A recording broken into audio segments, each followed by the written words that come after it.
السلام علیکم ورحمۃ اللہ وبرکاتہ۔ آج بیسک کورس تجوید کا چوتھا سبق ہے۔ پارہ عامہ سورہ اخلاص۔ سورہ اخلاص کا تعارف، مقام نزول۔ سورہ اخلاص ایک قول کے مطابق مکی اور ایک قول کے مطابق مدنی ہے۔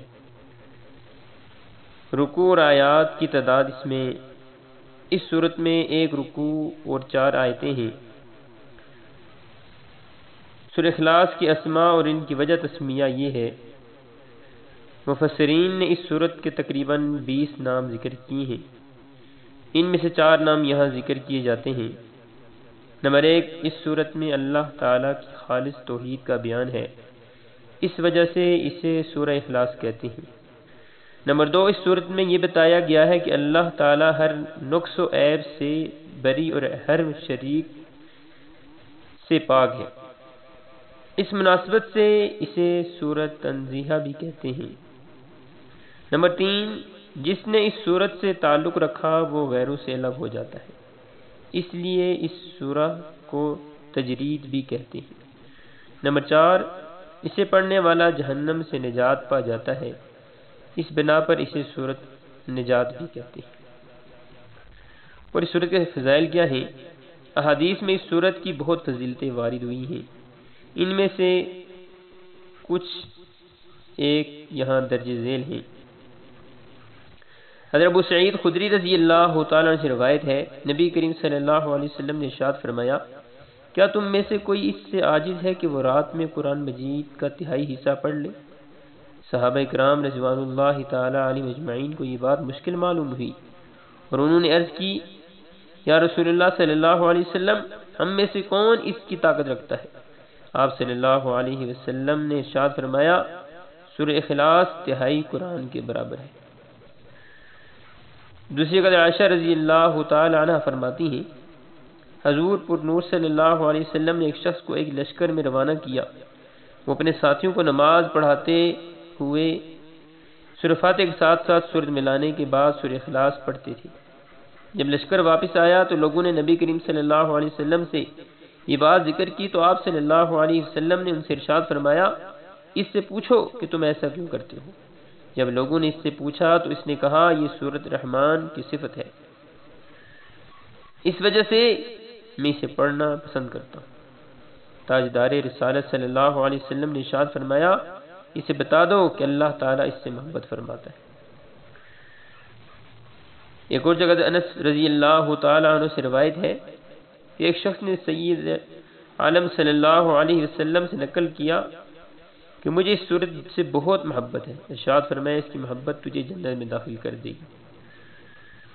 تفسیر ساوی میں لکھا ہے کہ جو شخص گھر میں داخل ہوتے وقت سلام کرے اور اگر گھر خالی ہو تو حضور اقدس صلی اللہ علیہ وسلم کو سلام کرے اور ایک بار قل هو اللہ احد یہ صورت پڑھ لیا کرے تو انشاءاللہ عز و جل فکر و فاقہ سے محفوظ فرمائے گا۔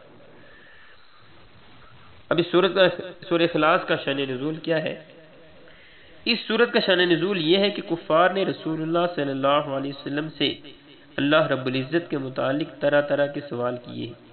کوئی کہتا تھا کہ اللہ عز و جل کا نسب کیا ہے، کوئی کہتا تھا کہ وہ سونے کا ہے یا چاندی کا ہے یا لوہے کا ہے یا لکڑی کا ہے، کس چیز کا ہے؟ کسی نے کہا وہ کیا کھاتا ہے، کسی نے کہا وہ کیا پیتا ہے، ربوبیت اس نے کس سے ورثے میں پائی اور اس کا کون وارث ہوگا؟ ان کے جواب میں اللہ تعالیٰ نے یہ سورت نازل فرمائی اور اپنی ذات و صفات کا بیان فرما کر معرفت کی راہ واضح کی اور جاہلانہ خیالات کی تاریکیوں کو جن میں وہ لوگ گرفتار تھے اپنی ذات و صفات کے انوار کے بیان سے محو کر دیا۔ سورہ اخلاص کے مضامین کیا ہیں؟ اس سورہ میں اسلام کے سب سے اہم عقیدے اللہ تعالیٰ کی وحدانیت کو بیان کیا گیا، نیز اللہ تعالیٰ کی صفات کمال کے ساتھ متصف ہونے کا ذکر اور عیسائیوں اور مشرکوں کا رد کیا گیا۔ سورہ لہب کے ساتھ سورہ اخلاص کی مناسبت کیا ہے؟ سورہ اخلاص کی اپنی سے ماقبل سورہ لہب کے ساتھ مناسبت یہ ہے کہ دونوں سورتوں کی آیات کے آخر کا وزن ایک جیسا ہے۔ اب ہم سورہ اخلاص کو پڑھتے ہیں، آپ غور سے سنیں۔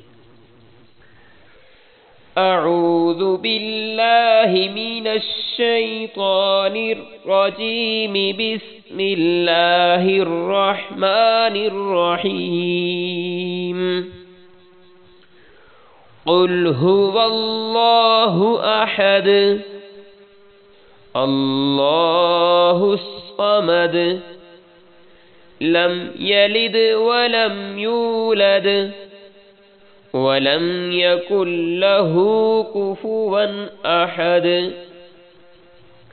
پہلے تعوذ تسمیہ، تعوذ میں وہی قواعد ضوابط جو پہلے بتا دیے گئے، حمزہ علیحدہ، عین علیحدہ، زال نرمی سے ادا کرنی ہے، باللہ کی لافظ اللہ کی لام باریک پڑھنی ہے، پھر آگے را موٹی پڑھنی ہے، آگے بسم اللہ میں بسم اللہ کی لفظ اللہ کی لام باریک پڑھنی ہے، پھر رحمان الرحیم، پھر رحمہ را موٹی پڑھنی ہے، نررحیم را موٹی پڑھنی ہے کہ اس پر زبر ہے۔ آگے قل هو اللہ، قاف وہی موٹی کاف نقطوں والی، هو اللہ ہا دو آنکھوں والی ہے، هو اللہ لفظ اللہ کا لام یہ موٹا پڑ جائے گا کیونکہ اس سے پہلے لفظ پر زبر ہے، هو اللہ احد۔ آگے ہوا ہے، ہا نہیں ہے، احد حمزہ کے بعد ہا ہے، ایک ہا ہوتی کہ ہا، قل هو اللہ میں ہا دو آنکھوں والی ہے، اور احد میں جو ہا ہے یہ باریک ہا ہے، احد۔ آگے احد یہ دال جو ہے اس پہ کلکلہ ہوگا۔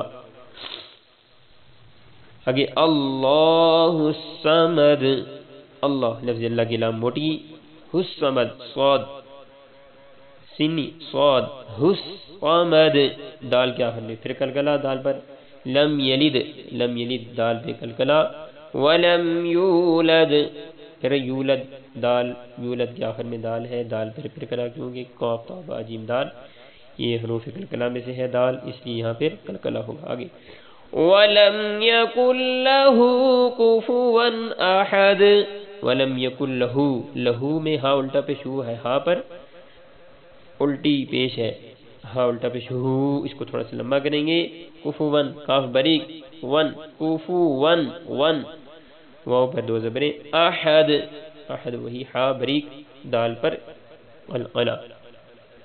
پھر دوبارہ سماعت فرمائیں۔ اعوذ باللہ من الشیطان الرجیم، بسم اللہ الرحمن الرحیم۔ قل هو اللہ احد اللہ الصمد لم یلد ولم یولد ولم یکن لہ کفوا احد۔ صدق اللہ العظیم۔